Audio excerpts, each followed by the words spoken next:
And it's never fun when you can't find an important member of your family. However, here in Central Illinois, there are people who can help.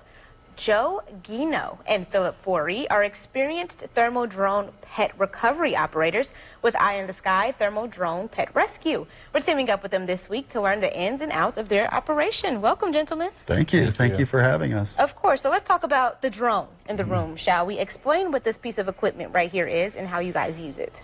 Okay. This is a DJI M30T. It is a thermal drone. This drone features a thermal camera, which we use to find heat signatures. Those heat signatures we're looking for are often pets and pet recovery. The drone also has a spotlight on the top of it, so we can operate at night.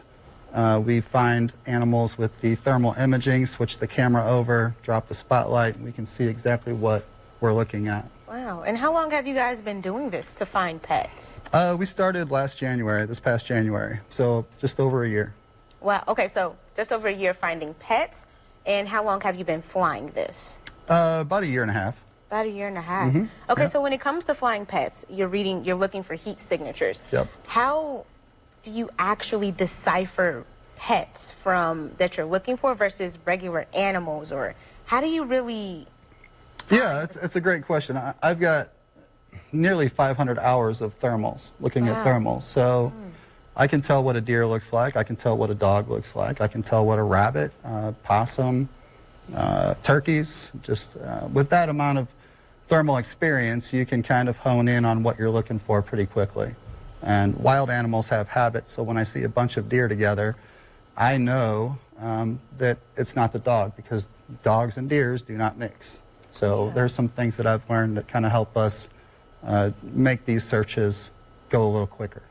So how can the public help you all when it comes to these searches?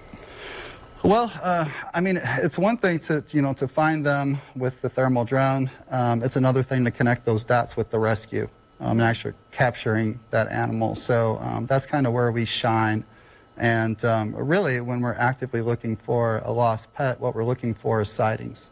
Because even though we have this technology which can search miles and miles very efficiently, those sightings are still very important.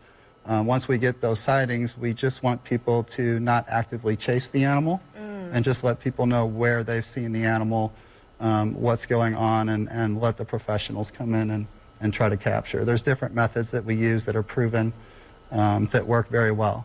Okay, we're going to dive into that in just a bit, because there's a dog in Pekin that you guys are looking for Correct. that we're going to talk about. Yep. But Joe, I want to hear the role that you play in Eye in the Sky. I'm the one that actually traps the dogs when that opportunity arises. But with that, I need a dog to hang out in a certain area so I can figure out where they're hanging out at, put up feeding stations. Once they eat at the feeding stations, I set the trap. The dog goes in the trap. This is for dogs that are skittish or in fight or flight mode and they won't come to anybody. So the best way to do that safely is with the trap. When a dog gets in fight or flight mode, they won't even respond to their owner, would you say? Correct. Wow. Yes. So the traps you set, do they differ between dogs, or are they just generally Generally, overall? the bigger the trap, the easier it is for the dog to go in it. Even with the Chihuahua, a big 6-foot trap is going to be more comfortable for that dog to go inside of it. So the bigger the better. Yeah, and so you guys are currently looking for a dog in Pekin right Correct. now, and there have been a few people that have seen the dog, but like you said, it may be in fight or flight mode. She is in fight or flight mode. So tell us a little bit about that. If we can talk to the Pekinites out there, how can they assist you in this search?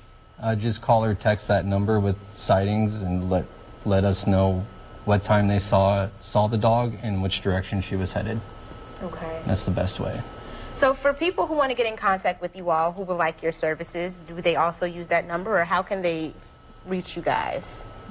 Yeah, they can call that number, or they can call 309-706-6647. That's my number. And we're on Facebook. Philip, Joe, thank you so much for coming in. I appreciate you guys. Thank you for having me. And hopefully you find that dog and return them home. Yeah, that's our goal. Thank you. Appreciate it.